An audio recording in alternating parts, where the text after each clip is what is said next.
Okay, whenever you're ready.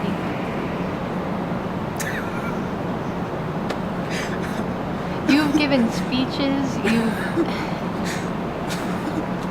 What's that? Okay. My name is Lizelle, and the college I will be attending is UC Riverside. Riverside, the ratchet school. And I will be majoring in biology with a minor in music.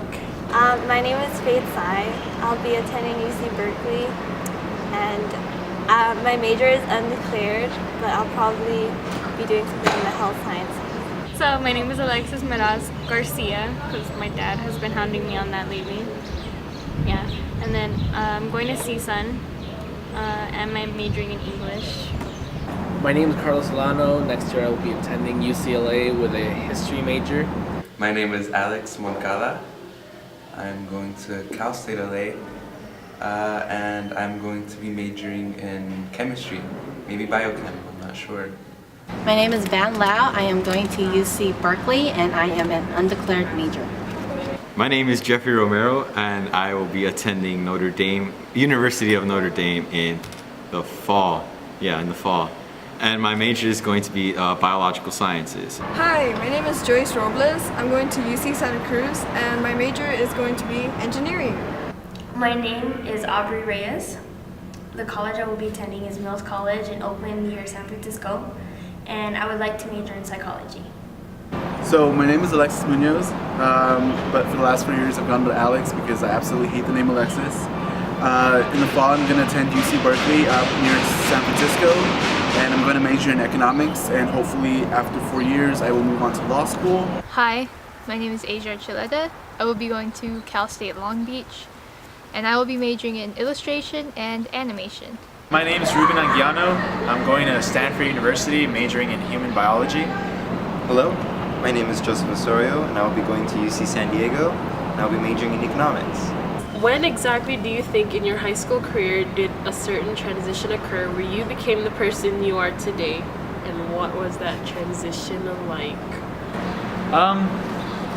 It was pretty evident that it was an academic decathlon that really changed me. However, it wasn't one single moment, it was more of like a year-long process. They've sort of termed me an academic decathlon as a sort of golden kid because I had like a good GPA and I had good study habits. However, when we got into like personal stuff like interview or speech, like I never really wanted to talk about who I was, mainly because I didn't really know who I was. I always sort of put on this facade of a very sort of easy, outgoing person and hardworking person. However, I didn't really know what I believed in, who I really was, what I wanted to do in life. And it was through sort of constant talks with my friends in the decathlon, with my coach, that I was able to really discover who I was. And then after that, I was really comfortable in my own skin to do anything I really wanted. And I mean that to the fullest because now I can really do anything. I'm as confident in what I do because I know who I really am, and that's really when I became the person I am.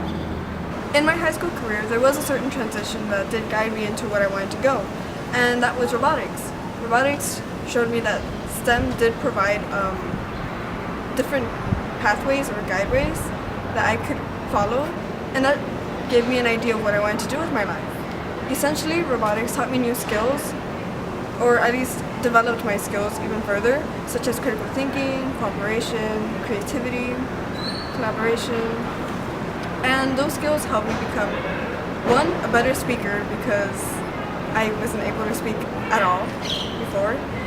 Second, it allowed me to socialize more with strangers, so I would be able to go up to people, ask them about their team, and just be more social.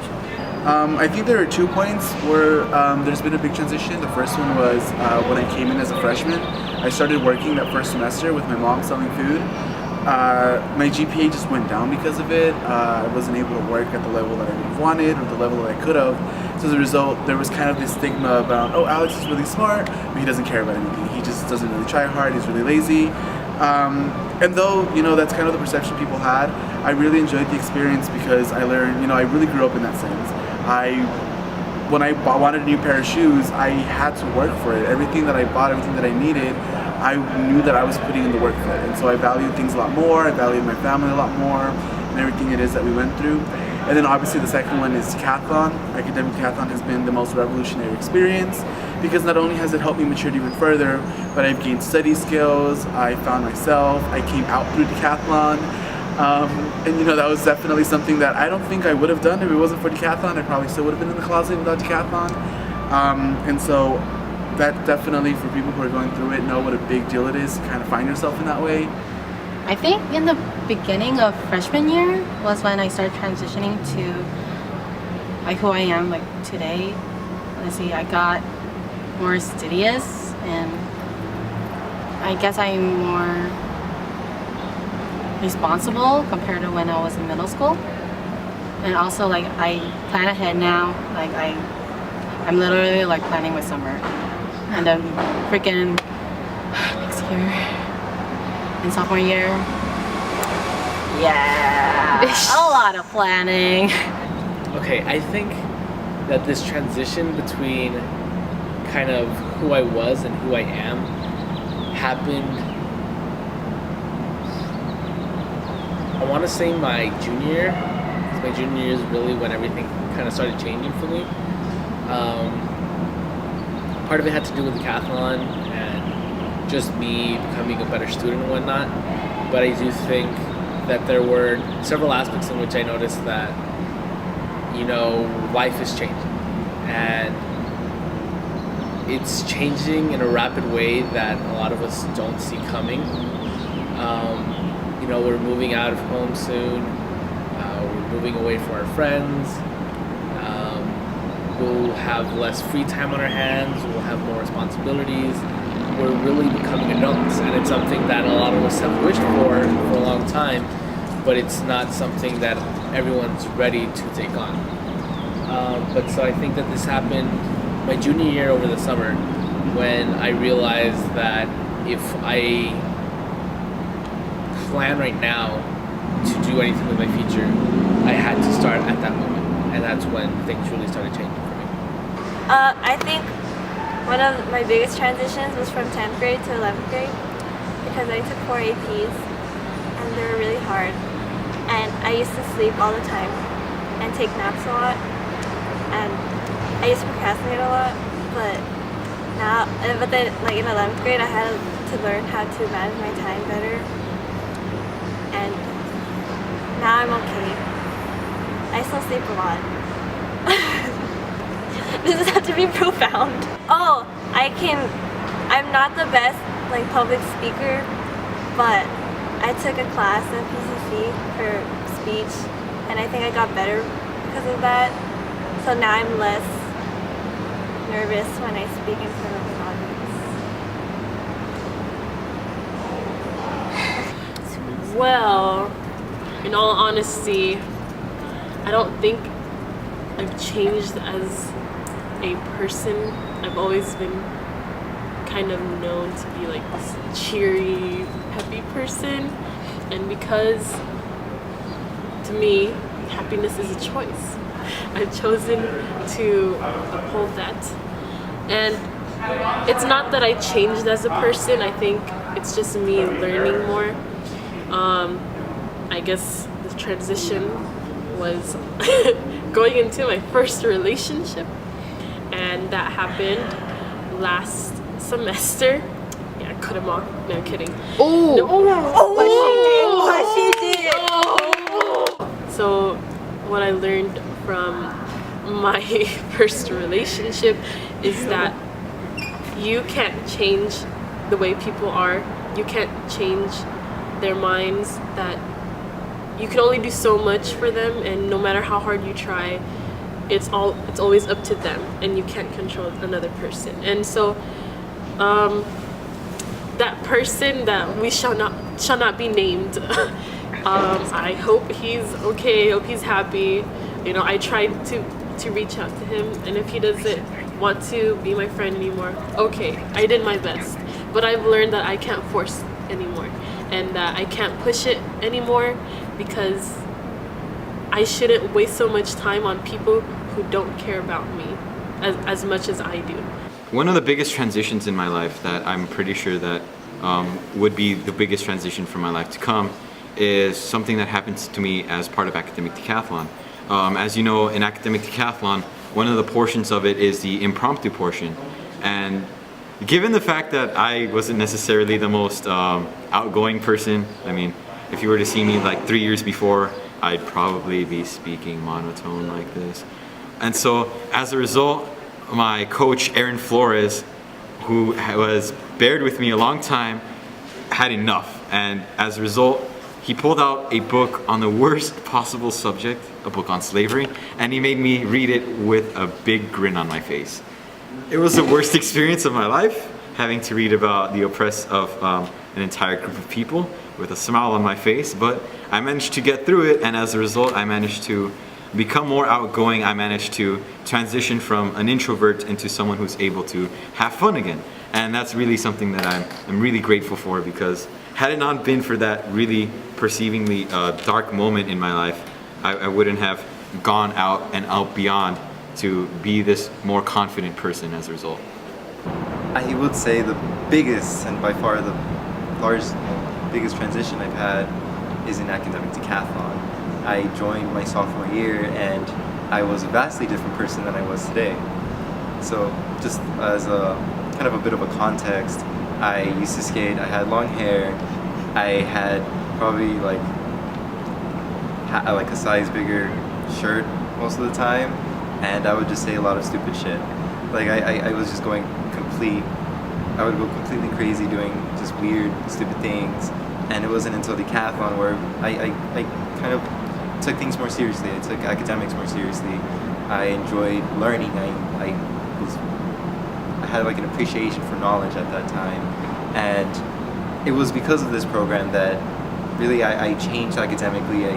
I was more motivated to do better in school and to want to go to a good college, and also this program changed me personally, because I may have had like a facade of myself where not many people would think I'm very intelligent, or not many people would expect much of me. But it wasn't until decathlon where I was expected to I was expected to do a lot better in terms of decathlon and school. I had a lot of potential, and that's where I changed a lot. I think the start of high school kind of hit that, like, this is the person you're gonna be, because on the second week of high school, my life was like a mess. I was like, yeah, all over the place, because like my dad got like kicked out of my house and everything, and like all divorce, crazy stuff going on. So I think that's when like I kind of started to transition into me right now, you know, because I had to handle so much going on at the moment, and that's kind of me now. I'm still all over the place, so it's okay. I'm working on it. Also, last year in cheer, that was tough. Like, coach got fired. We were at a park practicing for another team. So then I learned adults are kind of like big like teenagers, because they don't know how to communicate very well. To me, this transition occurred in junior year. So basically, junior year was an extremely low point for me. I was diagnosed with depression. Just a bunch of other bullshit that happens. Basically, so life at home was kind of hard on me. Academics was starting to get really stressful. Junior year is a stressful year for anyone, really. But yeah, I had to go to counseling at the school. I had to go to therapy at a hospital. At one point, I ended up having to go to the hospital, and I remember some lady working there asked me if I wanted to stay the night, and I didn't know if I wanted to or not. Quite frankly, I didn't think I'd make it past junior year, and that's not me speaking academically. but in the end, I did end up going home that same day. They filed paperwork, I got discharged, I went home. It was a really weird time. Everything was, I felt I was in between everything. It's kind of an unresolved feeling. That's how junior year was for me, unresolved. But what I learned from it, basically, I learned that, you know, it's a lot of the times we have to, or we think we have to rely on ourselves to get through difficulties, which is not true. It's actually kind of glorified in the way. I learned how to ask for help, basically. You know, I spent probably years kind of holding things within myself when it wasn't necessary. I don't know. I'm still learning how to rely on people. And out of it, I'm still learning to be a reliable person. So I'm learning how to be a much more empathetic person, not only to other people, but I guess to myself. And because of it, I feel I'm a much more, I guess, happy. Yeah. Yeah.